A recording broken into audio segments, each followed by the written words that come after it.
Special symbols में बहुत सारे टाइप के सिंबल्स होते हैं अलग अलग, ठीक है। सबसे पहला आता है ब्रैकेट्स, ठीक है।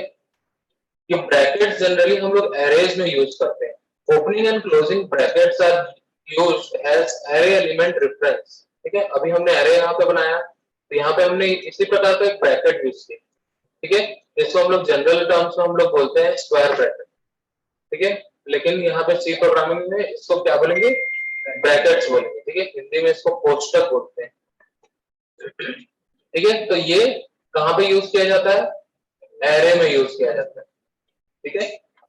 फिर उसके बाद आता है पैरेंथेसिस, जो स्मॉल ब्रैकेट यहाँ पे लगाते हैं हम लोग, ठीक है। इसको हम लोग बोलते हैं पैरेंथेसिस। क्या बोलते हैं, पैरेंथेसिस। ये भी एक प्रकार का सिंबल्स है जो जनरली फंक्शन कॉल्स या फिर फंक्शन पैरामीटर्स के लिए यूज किया जाता है।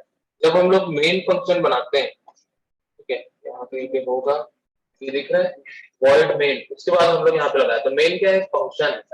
फंक्शन के साथ में ही लगाया जाएगा। यहाँ पे हम लोग फंक्शन पैरामीटर्स लिखते हैं इस ब्रैकेट के अंदर, तो इस पैरेंथेसिस के अंदर में हम लोग क्या लिखेंगे, फंक्शन पैरामीटर्स देंगे, ठीक है। इसकी कहानी हम लोग पूरा का पूरा पढ़ेंगे यूनिट नंबर 3, ठीक है। फिर आता है ब्रेसेस, ठीक है। कर्ली ब्रैकेट जो होता है इसको हम लोग बोलते हैं ब्रेसेस, ठीक है। These opening and ending curly braces marks the start and end of a block of code containing more than one executable statement, ठीक है। हम लोग मेन के बाद में लगाते हैं ये कर्ली ब्रेसेस, ठीक है। कर्ली ब्रेसेस ये बताता है कि ये कोड ऑफ ब्लॉक है, सॉरी ब्लॉक ऑफ कोड है, ठीक है। मतलब इसके अंदर कुछ ना कुछ हम लोग एग्जीक्यूटेबल कोड हम लोग लिखेंगे, ठीक है।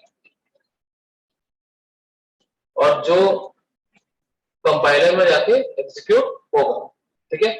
तो इस जहां पे हम लोग इस टाइप को ब्रैकेट लगाते हैं इसको हम लोग बोलते हैं ब्लॉक। क्या बोलते हैं, ब्लॉक बोलते हैं, ठीक है। तो ब्लॉक के अंदर हम लोग कुछ स्टेटमेंट्स रखते हैं, सारे स्टेटमेंट्स एग्जीक्यूट होंगे, ठीक है। फिर उसके बाद आता है कॉमा।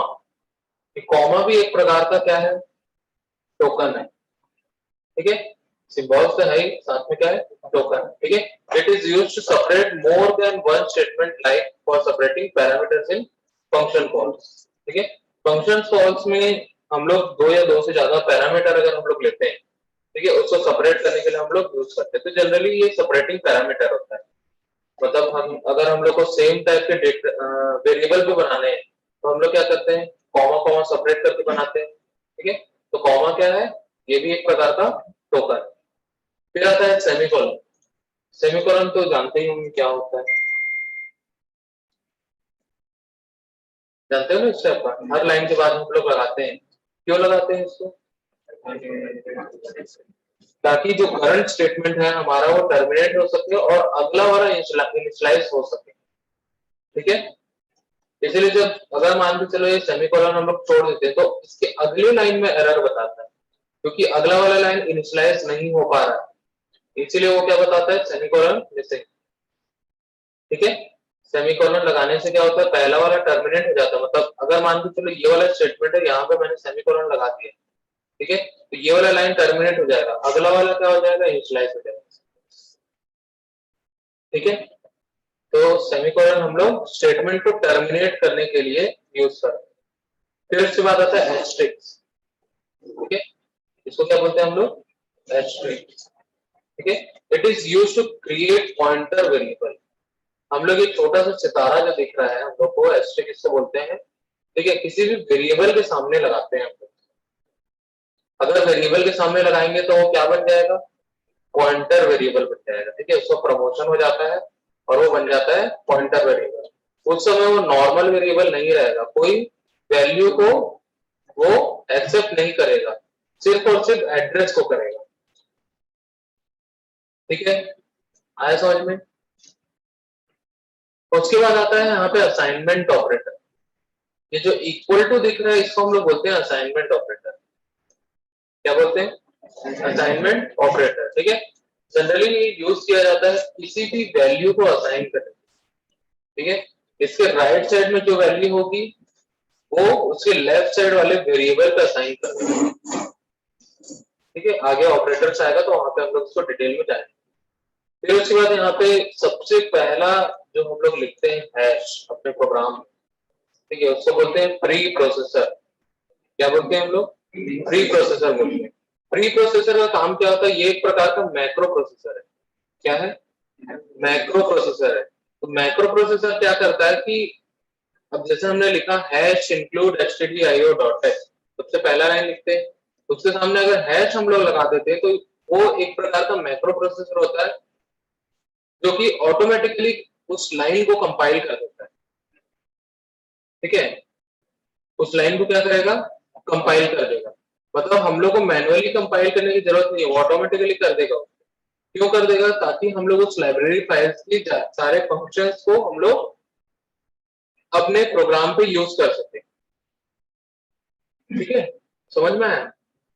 देखो यहाँ पे लिखा हुआ है, the pre processor is a macro processor that is used automatically by the compiler to perform your program before actual compilation। ठीक है, वो सिंपल सी बात है कि वो दो लाइन जो हम लोग लिखते हैं स्टार्टिंग में, ठीक है, उसको क्या करता है? वो कंपाइल कर देता है ताकि हम लोग उसके फंक्शंस को यूज कर सके। ठीक है, आया समझ में? नहीं आया? आ गया? ठीक है, तो यहाँ पे जितने टाइप के स्पेशल सिंबल्स होते हैं सबके सब क्या होते हैं? टोकन होते हैं। क्लियर? ठीक है, तो टोकन में बहुत सारी चीजें हम लोग देख लिए। अब लास्ट टोकन है ऑपरेटर्स। ठीक है, सबसे इंपॉर्टेंट यही होता है। ठीक है, ऑपरेटर्स क्या होते हैं? जनरली कुछ सिंबल्स होते हैं। ठीक है, operators are symbols that trigger an action when applied to C variables and other objects. ठीक है, इस सिंबल्स को वेरिएबल्स के साथ या कुछ दूसरे ऑब्जेक्ट के साथ लगाया जाता है तो कुछ ना कुछ वो एक्शन परफॉर्म करता है। ठीक है, कुछ ना कुछ अपना वो फंक्शन डिफाइन करके रखा है, उसको वो परफॉर्म कर देता है। ठीक है, तो यहाँ पे हमारे पास तीन टाइप के ऑपरेटर्स अवेलेबल होते हैं। सबसे पहला होता है यूनरी ऑपरेटर। ठीक है, सेकंड होता है बाइनरी ऑपरेटर, थर्ड होता है टर्नरी ऑपरेटर। ठीक है, अब यूनरी ऑपरेटर देखते हैं। सबसे पहले क्या होता है? यूनरी ऑपरेटर ऐसे ऑपरेटर होते हैं जो सिंगल ऑपरेंड पे काम करते हैं। ठीक है, सिंगल ऑपरेंड पे काम करते हैं। Those operator that require only single operand to act upon are known as unary operator. ठीक है, जैसे इसका एग्जांपल है इंक्रीमेंट एंड डिक्रीमेंट ऑपरेटर। ठीक है, इंक्रीमेंट और डिक्रीमेंट ऑपरेटर जो होते हैं वो यूनरी ऑपरेटर होते हैं जो कि सिंगल ऑपरेंड पे ही काम करते हैं। ठीक है, फिर आता है बाइनरी ऑपरेटर। बाइनरी ऑपरेटर जो होते हैं वो दो ऑपरेंड पे काम करते हैं। कितने ऑपरेंड पे काम करेंगे? दो ऑपरेंड पे काम करेंगे। ठीक है, पहला होता है अरिथमेटिक ऑपरेटर, दूसरा होता है रिलेशनल ऑपरेटर, फिर आता है लॉजिकल ऑपरेटर, फिर आता है असाइनमेंट ऑपरेटर, फिर आता है कंडीशनल ऑपरेटर। कंडीशनल ऑपरेटर को ही हम लोग टर्नरी ऑपरेटर बोलते हैं। ठीक है, फिर आता है बिट वाइज ऑपरेटर। ठीक है, इसको हम लोग डिटेल में अभी थोड़ी देर में पढ़ेंगे। थर्ड आता है टर्नरी ऑपरेटर। ठीक है, इसमें हमारे पास थ्री ऑपरेंड्स होते हैं। कितने ऑपरेंड्स होते हैं? Three operand. ठीक है, इसका एग्जांपल है कंडीशनल ऑपरेटर। ठीक है, तो इसको हम लोग डिटेल में देखेंगे कि क्या होता है। कितने टाइप के ऑपरेटर है? थ्री टाइप के, यूनरी, बाइनरी और टर्नरी। ठीक है, चलो क्लियर है ना इतना? तो यहाँ पे हम लोग का टोकन का टॉपिक जो है वो कंप्लीट हो चुका है। ठीक है,